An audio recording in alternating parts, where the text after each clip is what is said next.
Boa tarde, boa tarde, boa tarde. Daqui a pouquinho o pessoal começa a entrar, mas, bom, para quem não me conhece, eu sou Viviane Guimarães, trabalho com direito imobiliário, sou advogada, e vim hoje para conversar especialmente sobre uso capião extrajudicial. Recebi diversas perguntas, selecionei aqui mais ou menos as que são mais importantes. Boa tarde para quem está entrando. E gostaria de dizer que você que vai entrar pode interagir mandando as perguntas para mim, para eu responder. E se quiser mandar as perguntas inbox também ou pelo meu WhatsApp, fique à vontade. Bom, eu trouxe o tema da uso capião extrajudicial para falar. Por quê? Porque trabalho com direito imobiliário, mas eu trabalho dentro de um subnicho do direito imobiliário. Eu trabalho com a regularização imobiliária, ou seja, eu trabalho com o direito imobiliário dentro de uma área como um todo. No entanto, tem uma área bem específica lá dentro, que é um subnicho, que é a regularização imobiliária, e aí é essa área que eu atuo. Dentro dessa área, a gente subnichou e vai falar só sobre o uso capião extrajudicial. É um tema novo, mas ainda gera dúvida para um monte de profissional e eu gostaria de fazer algumas considerações sobre as perguntas que me fizeram, mas dizer que é um tema importante e que utiliza não só advogados, mas diversos outros profissionais para poder fazer acontecer esse procedimento de regularização. Olá para todos que estão entrando e estão participando. Bom, primeiro eu queria conceituar a questão da uso capião extrajudicial. Eu queria fazer o seguinte comentário. A uso capião extrajudicial, ela é um procedimento. Ela não é uma modalidade nova. Então, para aqueles que me mandam sempre uma pergunta falando a respeito como é o uso capião extrajudicial, assim, eu sempre respondo. Em verdade, ela é um procedimento, ou seja, é uma nova forma de administrar e de encaminhar essa ação, que normalmente, quando se reúne todos aqueles requisitos, tem o seu pedido deferido. Ela é tramita essa ação somente dentro do cartório de registro de imóveis. Bem, uma das primeiras perguntas que eu recebi era essa, exatamente. Se era, como o que era? É um procedimento. Ela é uma nova forma de se processar. Bom, depois me perguntaram a questão da posse, para falar da questão das características, da mansidão da posse. Bom, quando a gente vai fazer a regularização imobiliária através da uso capião extrajudicial, a primeira coisa que nós precisamos ter em mente é: não deve haver litígios judiciais. Isso vai comprovar a questão da mansidão da posse. E a gente externaliza isso apresentando as certidões, aquelas certidões que são exigidas, as certidões estadual e federal, claro, de todos aqueles que estão participando do procedimento. Eu queria só fazer um outro comentário, a questão da continuidade da posse. Se você vai fazer, por exemplo, regularizar um imóvel que já tem 2 ou 3 ou 4 possuidores, e o último possuidor ele vai fazer a regularização, ele precisa necessariamente trazer, talvez para completar o tempo necessário para a modalidade escolhida, a cadeia possessória que está naquela relação jurídica. Nesse caso, você vai trazer todos aqueles comprovantes e contratos que aqueles possuidores anteriores tinham. Você vai reunir esses contratos, vai colocar essa cadeia em ordem e vai poder narrar lá na inicial. É uma inicial, porque em verdade a gente está falando que esse procedimento ele é um procedimento que tramita no registro de imóveis diretamente, é um procedimento extrajudicial.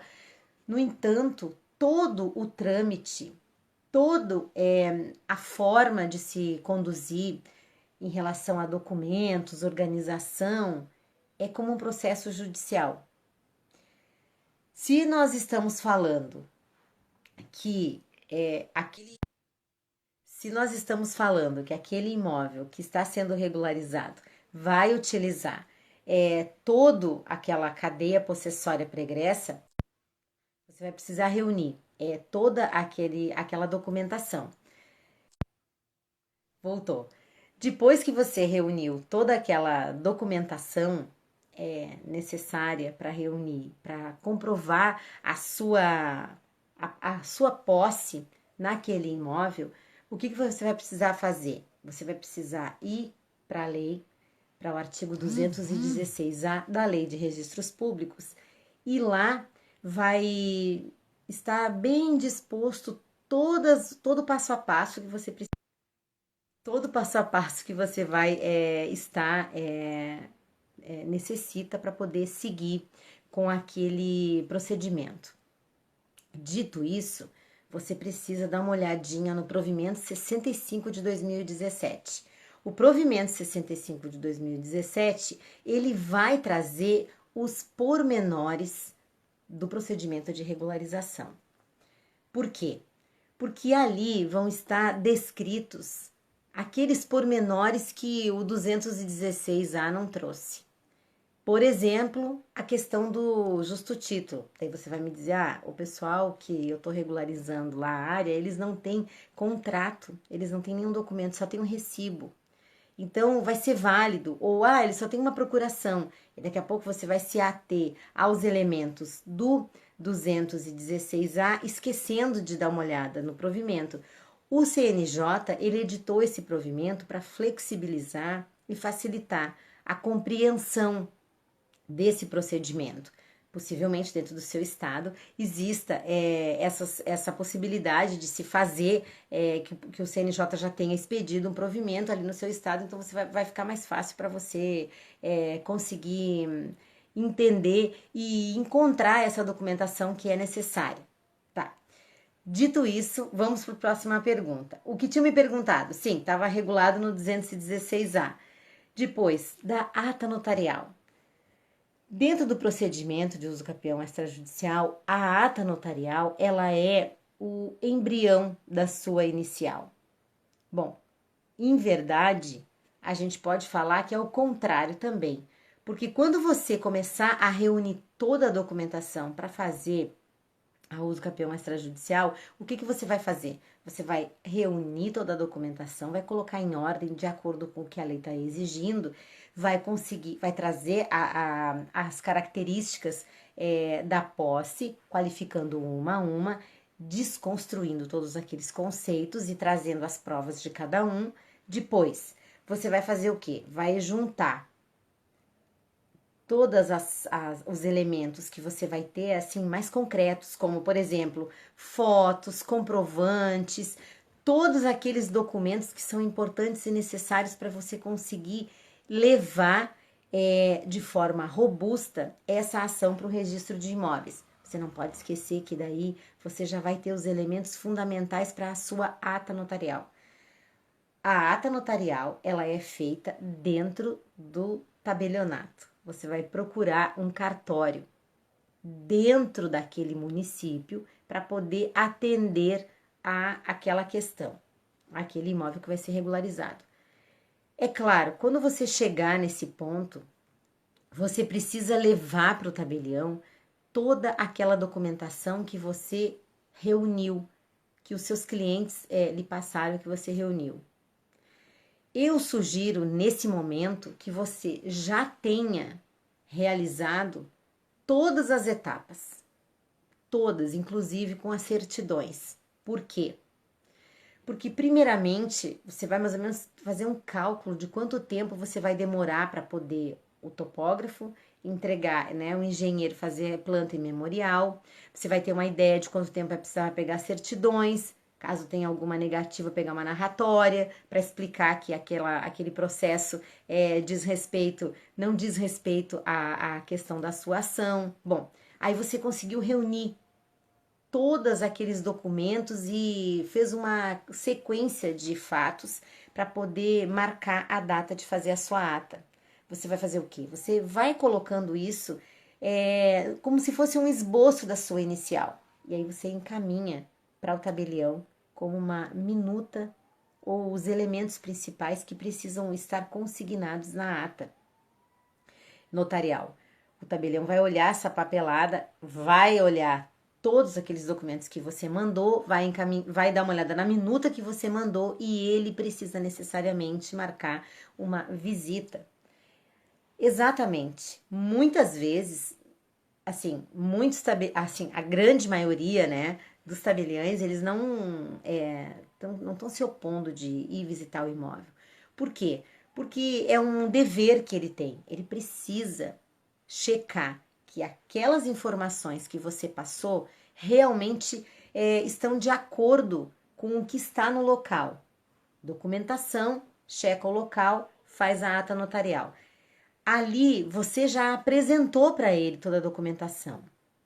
Você apresentou certidões para ele, que não existem nenhum litígio, nenhuma pendência. Você apresentou os comprovantes, toda a cadeia pregressa que o seu cliente tem, que comprova que ele está todo aquele tempo naquele lugar. Você trouxe declarações públicas ou não dos vizinhos. Você está combinando, de repente combinou com ele para que o vizinho vá dar um depoimento, vai dar uma declaração no ato que ele vai fazer fazer a coleta das informações lá no local onde você está querendo regularizar. O que mais que eu tenho para falar sobre a ata? Muito importante. A ata notarial, ela precisa, além de conter todos aqueles elementos descritos lá do provimento 65, eu utilizo por base para nortear o provimento 65 de 2017, mas você precisa pedir que o tabelião deixe expressamente, de acordo com o artigo 5º, parágrafo 3º, que aquele documento não garante o domínio desse documento. Por quê? Porque daqui a pouco o profissional que está um pouco desatento, ou que não tem um conhecimento profundo dessa situação, pensa que a ata notarial ela vai garantir a transferência do domínio. Não é verdade. A ata notarial ela é um dos elementos necessários para fazer a regularização. Não adianta ter toda a documentação, levar para o tabelião, fazer a ata notarial e entrar no registro de imóveis. O registro de imóveis vai fazer a análise, a checagem de toda a documentação que você entregou. O registro de imóveis vai fazer, às vezes, o registrador e toda a sua equipe de análise vai fazer às vezes, do juiz. Ele vai olhar aquela documentação e vai fazer a análise de acordo com o que a lei está prevendo. Nesse momento, a gente precisa ter consciência de que a margem para discussão, a margem para debate de questões, ela é muito estreita. Quando começaram a falar da uso campeão extrajudicial, muita gente desacreditou e disse que não era possível fazer. Não era possível fazer porque muitas vezes ou não havia elementos suficientes, na maioria dos imóveis, a maioria das pessoas não tem documentação e que ficaria muito difícil de se fazer. Mas depois da edição do provimento 65, a gente reparou que, pormenorizado, aqueles conceitos, ficou mais claro para os profissionais trabalharem e conseguirem encontrar dentro de cada caso os elementos necessários para se fazer. Mas o que eu estou querendo dizer com isso? Estou querendo dizer que os componentes que a lei pede que a gente se atente no momento de montar a nossa ação e as certidões são importantes nesse sentido. Por quê? Porque elas garantem que aquele imóvel não é objeto de um litígio. Você fazendo a comprovação e dissecando todos aqueles conceitos de forma clara e trazendo a comprovação de um por um, você leva ao registrador segurança jurídica. Você leva segurança jurídica do momento que você construiu a sua ação, com os elementos que a lei exige, você fez a sua ata notarial, com os elementos que a lei lhe pediu, mas você comprovou isso. O tabelião fez essa comprovação. Ali também vai ter aquela declaração de que aquele documento, aquela ata notarial, ela não é a garantia do domínio. Bom, aí você junta essa documentação e vai entregá-la no registro de imóveis.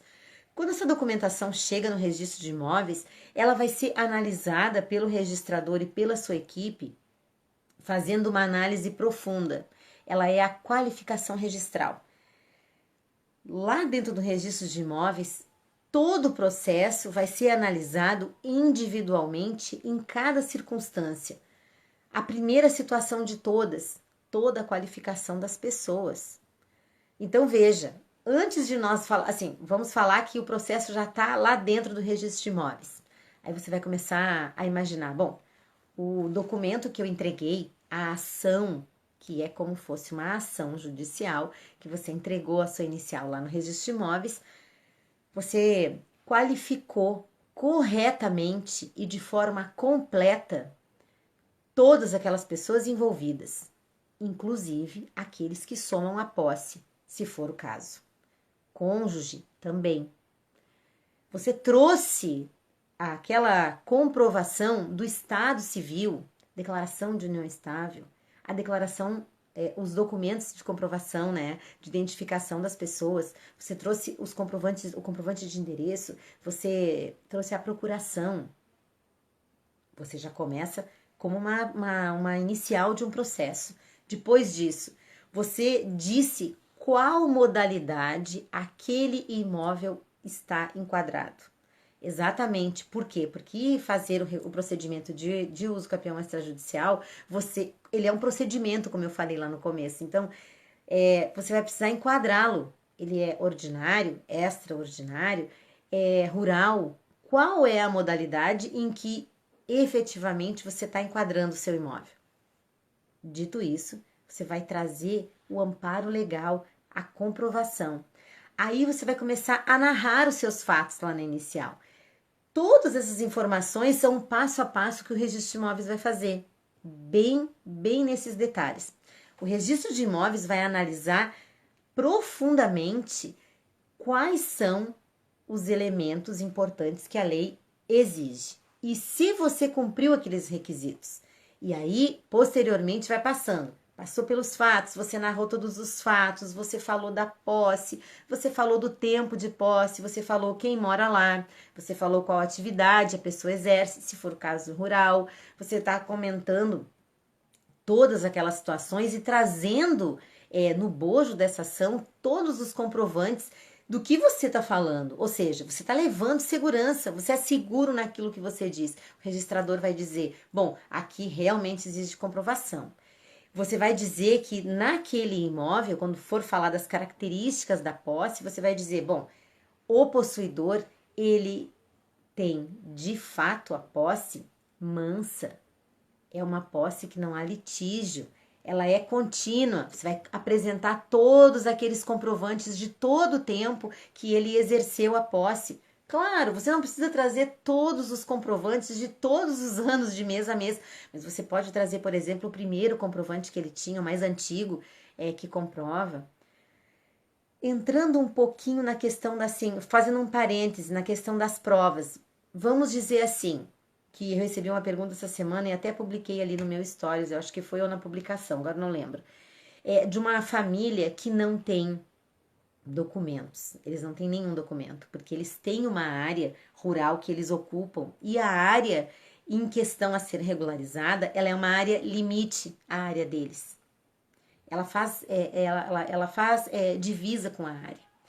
A cerca, os palanques, estão colocados sobre toda a área. Só que efetivamente eles têm o domínio só de uma parte, ou seja, eles não têm documentação daquela parte porque não foi feita negociação jurídica alguma. Porque desde sempre os avós utilizavam, depois passou para os pais e agora os filhos estão usando. Enfim, o que aconteceu ali? Ali eles encontraram, veja que interessante, eles encontraram as notas das sementes que eles compravam. Eu já tinha perguntado para ele se era área rural e ele me falou que era. Aí a gente estava comentando do que poderíamos trazer para discussão, para comprovação e trazer para o debate da inicial.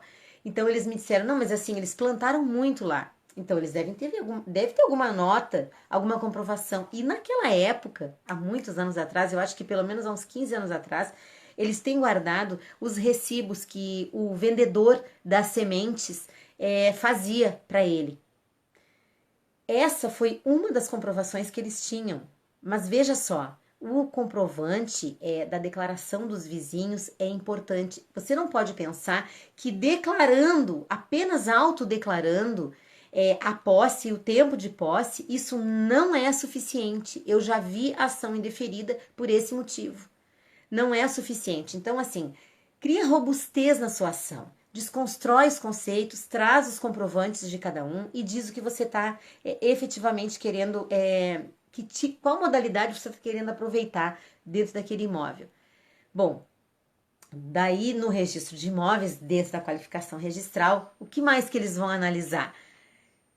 Passando, né? Passaram pelos fatos e tudo mais. Tá? Não existe litígio, mansidão da posse que a gente estava falando. Como? Através das certidões. Você vai demonstrar através das certidões em nome dos requerentes e em nome do proprietário tabular, aquele cujo nome consta na matrícula, que não existe litígio, não existe disputa, que aquele imóvel, e aqui é o pulo do gato, é só aquele imóvel, não é objeto de litígio. Daqui a pouco, o seu cliente tem um monte de ações. E não tem nada de errado com isso, porque a justiça está aí. E a gente precisa utilizar dela para fazer o que for necessário, reivindicando os direitos e tudo mais. Daqui a pouco você vai pensar, bom, mas meu cliente tem um monte de ações. Não tem nada a ver. Nós precisamos trazer para o bojo dessa ação, nós precisamos trazer a comprovação de que aquele requerente não há uma ação contra ele naquele imóvel. Ou seja, que aquele imóvel não é um objeto de litígio dentro da... Eu estou vendo umas perguntas, eu já vou responder um minuto. Que aquele imóvel não é objeto de litígio. As certidões, elas vão servir para isso. Deixa eu só fechar meu raciocínio aqui. O que vai acontecer? Não saiu certidão negativa, né? Não saiu. Tem um monte de processos relacionados, você precisa pegar a narratória. Muitas vezes, a narratória, a gente vai lá no balcão do fórum e vai pedir a narratória. Olha, eu tenho um cliente aqui que tem esse processo e nesse processo aqui eu gostaria de pedir a certidão narratória. Nome das pessoas, onde tramita, valor da causa, objeto da ação e andamento, se for o caso. Mas, claro, quando vem essa informação do cartório, já vai estar sanado o problema, porque você comprova que não há, que aqueles processos que o seu cliente tem não estão relacionados à posse ou à propriedade. Isso o registrador vai olhar na inicial e vai conferir com as certidões, que elas têm que ter esse prazo dentro, elas têm que estar dentro do prazo de 30 dias. Você não pode pegar as certidões lá no início do processo e daí daqui a pouco o tabelião demora 30 dias para entregar a ata notarial. E daí você perdeu o prazo das certidões. Então, assim, busque organizar essa questão da data de acordo com a necessidade que você tem de conseguir sacar certidões e pegar as narratórias e levar para o tabelião, consignar em ata que ele viu que elas estão dentro do prazo legal e que comprovam que não há nenhum litígio. Ou seja, você está fazendo o quê? Mostrando para o registrador que você sabe o que está fazendo e que aquele imóvel realmente é digno de ser contemplado com o título do domínio, porque você está apresentando para ele todos os comprovantes e amarrou todos esses pontos importantes para dar segurança jurídica para ele deferir. Deixa eu fazer uma pausa e ver o que estão me perguntando aqui. O Vinícius pergunta o seguinte: o direito de laje pode ser objeto de uso capião? Pode. Pode sim. Pode ser sim. Eu não vou me detalhar agora, mas se você quiser me chamar em box, a gente pode conversar. Mas pode sim, com certeza, porque o princípio é o mesmo. princípio é o mesmo. Existem algumas questões um pouco diferentes, mas o princípio é o mesmo. Você está fazendo a regularização de um imóvel dentro de um outro imóvel, ou seja, em cima de um outro imóvel. E daí você está comprovando o que você precisa, qual é o ponto nevrálgico para mim nesse caso. Não haver litígio. Por exemplo, uma invasão não vai conseguir fazer extrajudicial, entende? Eu vou entrar nessa questão ali daqui a pouco mais. E o que é Roberta Gonçalves? E se o imóvel não possui matrícula? Sem problema nenhum. Sem problema nenhum. Nenhum. O que acontece é que vai haver a abertura, porque assim, ó, vê bem. Quando você começa, boa tarde para todo mundo que tá entrando, e urbano sem matrícula pode ser feito? Pode, claro que pode. Quando nós estamos falando de um imóvel que está sofrendo o processo de regularização imobiliária, você vai pedir no registro de imóveis, que eu julgo que é como eu faço dentro do meu checklist, uma das primeiras coisas que você precisa fazer. Primeiro, se for extrajudicial, checar que não tem nenhum litígio. Vencida essa etapa, vamos para a próxima etapa. Você vai lá no registro de imóveis. Você vai chegar lá no registro de imóveis e vai apresentar ou o número da matrícula, ou o endereço do imóvel, se souber o nome do proprietário que tem aquela matrícula, ou não, ou o endereço. Você vai pegar o endereço desse imóvel e aí vai pedir para o registro de imóveis. O registro vai fazer uma análise, vai fazer uma checagem e vai dizer: aqui, neste endereço, não possui matrícula. Ou possui uma transcrição, por exemplo, ou não possui matrícula. Mas ele faz parte de um todo maior, de uma área maior. Bom, detalhando, detalhe do detalhe agora. Quando a gente está falando disso, o parceiro seu que vai trabalhar, que é o que eu estava falando lá no começo da minha fala, o seu parceiro, o corretor de imóveis, o avaliador, o topógrafo, o engenheiro, o arquiteto, o agrimensor, o que essas pessoas vão fazer? Eles têm uma participação direta nisso. Nessa hora, quando você, assim, faz parte de um todo maior, você vai precisar fazer o quê? Vai precisar pegar o número da matrícula. Você vai pegar uma cópia dessa matrícula, vai levar ela para o seu parceiro, o engenheiro ou topógrafo, e vai dizer para ele: estou fazendo o procedimento de regularização imobiliária através da uso capião extrajudicial e quero, você vai constar, porque esse é o número da matrícula com o nome do proprietário tabular.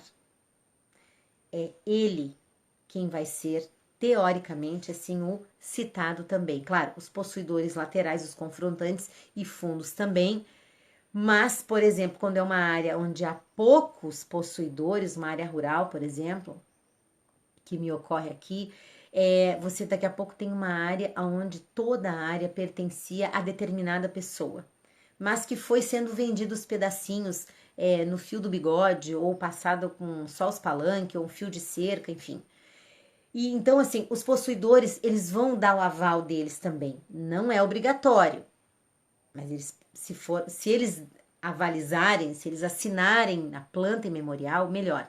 Voltando, o que vai acontecer? O que o engenheiro vai fazer? Ele vai fazer o desenho daquele imóvel, vai lá no local e vai medir aquele imóvel e ele vai dizer: aqui foi encontrado X metros.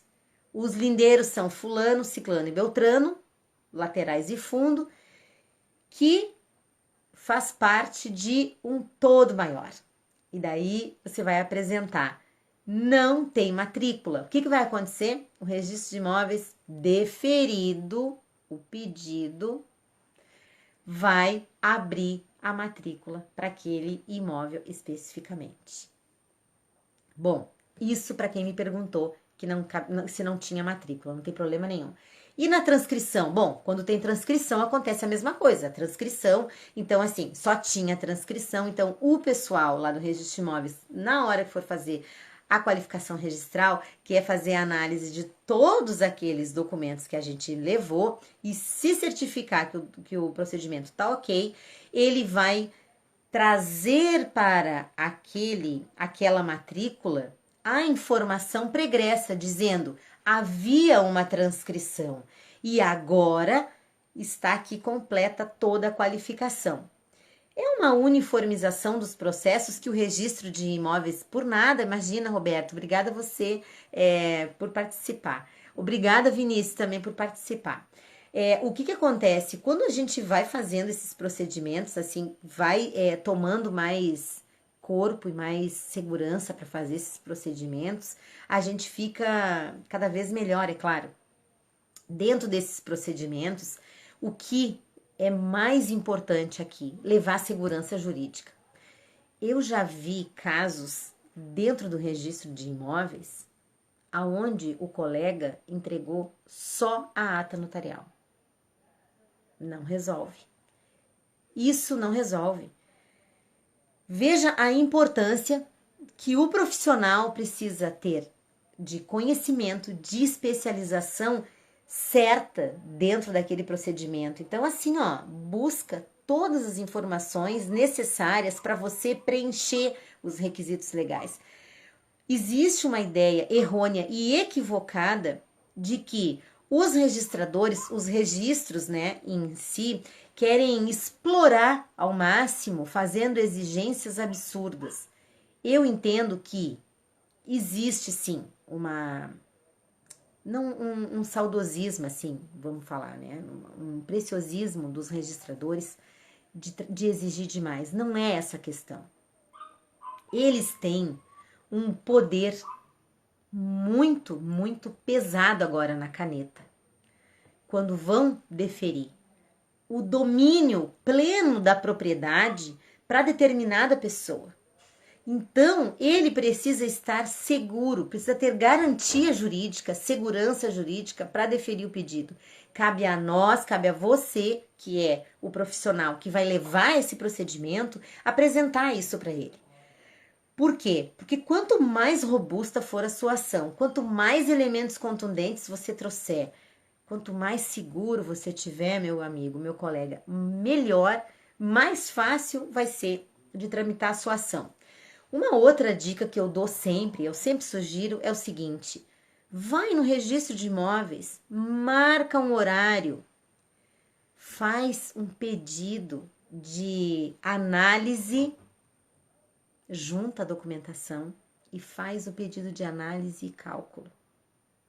Você vai ter mais acesso, daqui a pouco é um pouco mais difícil de acessar o registro de imóveis lá da sua região. Faz isso, faz um pedido de análise e cálculo, pede um horário, senta, conversa, troca ideia, fala: olha, eu quero fazer o procedimento, eu tenho essa documentação, aqui eu tenho dúvida.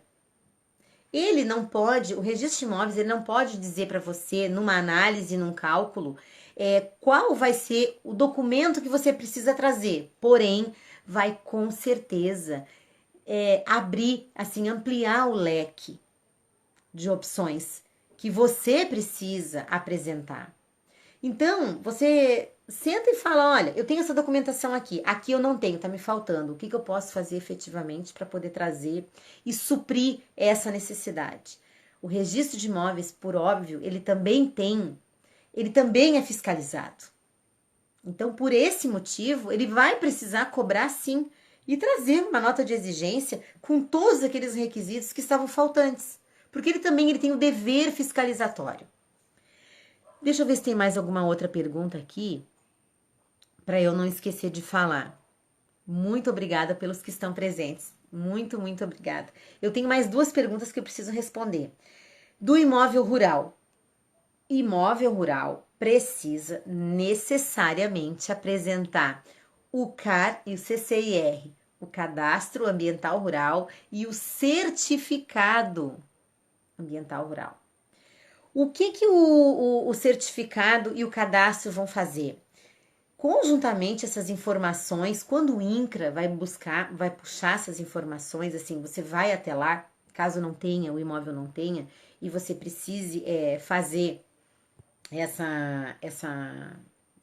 o pedido dessas certidões, o INCRA, ele vai, eu já vou responder, só um minutinho, ele vai trazer as informações de que aquele imóvel não se sobrepõe a um outro imóvel, as divisas ou coisa assim. Por quê? Porque se você tiver já o levantamento topográfico, se o topógrafo já foi lá no lugar e já fez o levantamento, você vai levar essa planta lá no INCRA, no departamento competente. E daí você vai fazer o cadastro ambiental rural do imóvel e depois você vai fazer o certificado. Ali você vai declarar todas as informações que o imóvel rural tem. O que é APP? O que foi a área? Qual é a área que está sendo utilizada? Que tipo de manejo está sendo feito naquela área? Se naquela área está sendo feito plantio de algum tipo de, enfim, de o que está sendo utilizado lá. É importante e é obrigatória as informações disso. Por quê? Porque vai ser feito o georreferenciamento.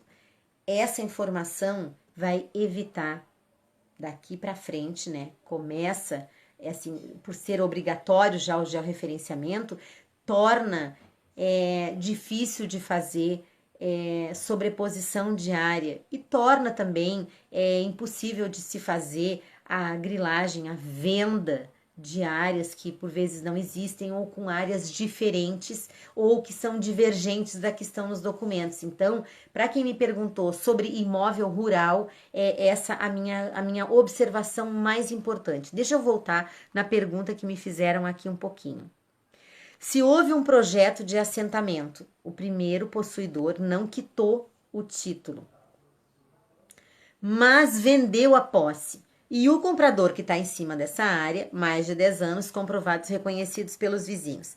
Pode ser feito a uso capião? Bom, teria que dar uma analisada assim com mais detalhe. A princípio, me parece que sim. Por quê? Esse projeto de assentamento, para quantas pessoas era? Como é que foi? Era só para um imóvel? Se era só para um imóvel e se a pessoa não quitou o título, não ficou muito claro para mim, tipo, tinha um financiamento, alguma coisa do tipo. Esclarece ou me chama em inbox que eu respondo, tá? Mas assim, a princípio pode ser feito sim, não vejo problema nenhum, porque não há um embaraço. Não é um embaraço. Olha a diferença, tô vendo o horário. Olha a diferença. Não há um embaraço. Uma coisa é você comprovar que aquele imóvel que você está regularizando não é objeto de litígio. Outra situação é o imóvel é devedor de IPTU, é devedor de TR. Nada a ver. Nada a ver. Não, nada a ver, nada a ver. Projeto de se não for do INCRA, não. Se for do INCRA, não. Não, claro, não. A gente não tá falando de área pública. Assim, ó, por exemplo, existe uma comunidade aonde foi feito todo um projeto de assentamento. No caso, o projeto de assentamento foi feito pelo INCRA. Tem que dar uma olhada para ver assim, ó, o que foi desmembrado. O que foi feito efetivamente dentro do projeto. Em que pé ficou. Eu acho que primeiro ver isso, sabe? Se foi feito todo o projeto, se foi feito todo o licenciamento, se foi feito planta, se foi feito memorial, em que pé está, se havia algum processo judicial, porque assim, ó, normalmente esses projetos de assentamento, eles são feitos via judicial. E existem alguns processos que a gente consegue retirar da via judicial e levar para a via extrajudicial, sem problema nenhum, mas há que se analisar o caso em concreto. Eu tô dando uma olhada aqui e acho assim, ó, nós não estamos falando, Vinícius, né, não estamos falando de área pública, não. A gente está falando de projeto de assentamento, aonde havia o projeto e foi feito, por exemplo, o desmembramento das áreas todas. Entendeu? Então, eu queria entender essa questão do título que não ficou bem clara. Deixa eu ver uma outra pergunta que eu tenho aqui. Sim, que não se sobrepõe. Ah, me perguntaram sobre a impugnação. Achei bem legal também a pergunta. Quando ocorre a impugnação? Bem, todo projeto, você fez todo o projeto, fez o levantamento, o topógrafo fez o levantamento, você apresentou planta, memorial descritivo, apresentou as certidões, apresentou tudo certinho, apresentou a ata notarial e o seu pedido foi indeferido. E aí o registrador manda uma nota dizendo quais são os motivos pela qual ele impugnou. Você pode sanar, ou muitas vezes talvez não seja possível de sanar. Bom, hipoteticamente aqui estamos falando de uma situação que não esteja elencada diretamente, ou que ele tenha ficado em dúvida quanto a uma declaração do tabelião ou não e impugnou. E você não concordou com a impugnação. Você pode pedir essa. Eu até fiz uma colocação aqui. Você tem 15 dias para pedir para o registrador reanalisar. A minha observação aqui é dúvida registral, artigo 198 da Lei de Registros Públicos. Quando a gente está falando da regularização imobiliária e a gente fala que aconteceu essa impugnação dentro do processo extrajudicial, você pensa, nossa, agora eu fiz todo esse caminho, a gente juntou uma papelada tremenda, levamos para o registrador, fizemos todo o processo, foi indeferido o pedido. O que eu vou fazer? Primeiro você vai pedir para o registrador reanalisar. Ele vai fazer isso, volta e ele diz, não tem jeito, realmente a gente precisa indeferir o seu pedido. Bom, você pede para ele suscitar a dúvida.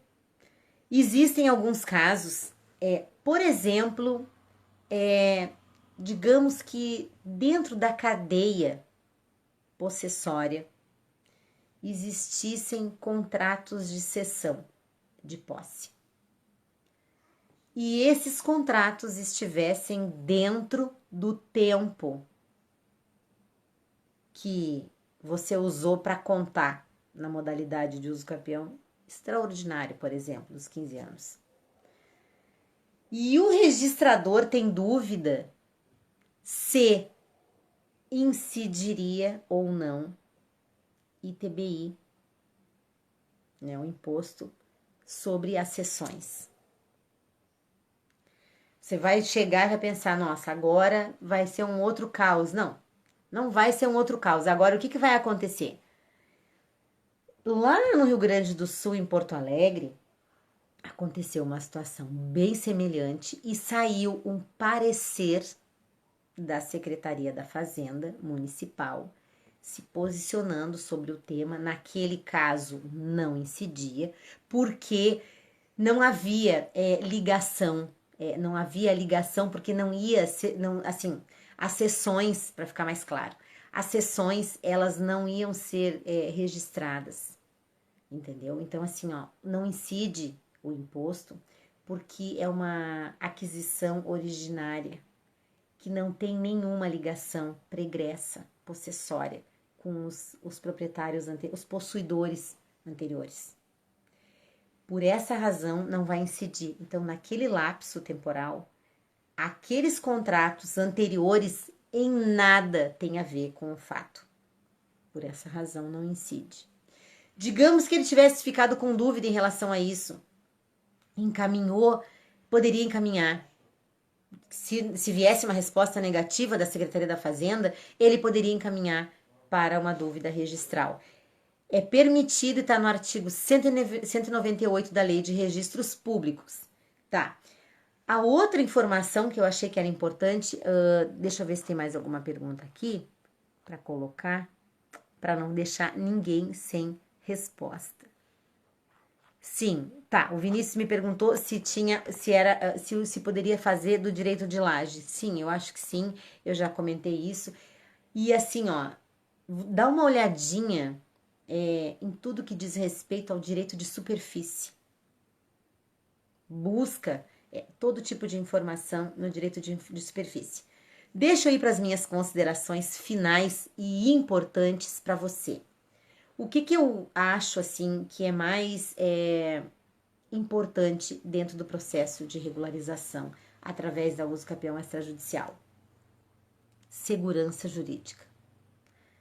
Se você tem dúvida, você precisa sanar essas dúvidas. Então você precisa se certificar na fonte correta quais as dúvidas, assim, sanar aquelas dúvidas. As dúvidas que você tem, vai sanar aquelas dúvidas corretamente, né? Vai no registro de imóveis, vai na prefeitura, dá uma batida de perna, mas assim, tenta sanar. Ata notarial, importante. E não pode deixar de dizer que o tabelião disse para as pessoas, tem que ficar consignado na ata, que aquele documento não garante a transferência do domínio, tá? Para fechar, você teve o seu pedido indeferido, veio a suscitação de dúvida e, enfim, você teve o seu pedido indeferido. Junta todo o seu processo, você não perdeu, leva para via judicial. Assim, eu não suscitaria dúvida. Nesse caso que eu dei, nesse exemplo que eu dei, eu não ia suscitar dúvida. Eu nem, assim, acho que a suscitação de dúvida, ela tem que ser para algo muito específico, que tá muito claro, tá? Para poder ter deferido. No entanto, meu posicionamento, minha visão, minha forma de atuação. Cada um vai atuar como quiser, né? Como achar que é mais confortável para si. Teve o pedido indeferido, analisa quais são os fundamentos legais que o registrador utilizou para indeferir o seu pedido. Junta o teu processo e leva para a via judicial. Você tem 90% do processo pronto. Você não perdeu tempo, você não perdeu todo aquele processo que você fez. Atualiza alguns documentos se for necessário, por exemplo, as certidões, se for o caso, e distribui muitas vezes na vara de registros públicos, né? Vai ser distribuído ali, e daí então você vai ter. Por quê? Porque o juiz ele tem esse poder que o registrador não tem. É como eu estava comentando, a via extrajudicial ela é muito estreita, ou seja, não há espaço para discussão. Então vem uma nota de impugnação de lá, você não vai poder ficar discutindo com o registrador aquela questão que ele está colocando. Você não vai conseguir discutir. Você vai precisar necessariamente ou comprovar, sanar a dúvida, ou ir para a via judicial. Meu conselho, nesses casos assim, se já foi indeferido, vai para a via judicial. E busca se cercar de elementos robustos dentro da sua ação. Traz todos os comprovantes para cada um daqueles elementos que você narrou na sua inicial. Agora, se você ficou com alguma dúvida, manda para mim. Eu tenho o maior prazer e a maior alegria em responder. Respondo sempre que posso. Fico à disposição. Se você é meu seguidor, distribua na sua rede social. O Instagram não distribui os conteúdos que a gente passa de forma... não distribui mais assim sozinho, a gente precisa distribuir. Então, se você acha que essa informação é pertinente para alguém, vai contribuir para alguém, faça isso, compartilha, distribui. E depois, muito obrigado a todos que estão presentes. Um beijo, um abraço apertado. Eu fico realmente à disposição para ajudar e para orientar sempre que posso. Se alguém tiver alguma dúvida ou sugestão, não deixa de mandar para mim. E lá no meu site, direitoemimoveis.com.br, tem um monte de material legal, um monte de informação. E é isso. Obrigada a todos, um abraço no fundo do coração. Beijo para vocês e até mais.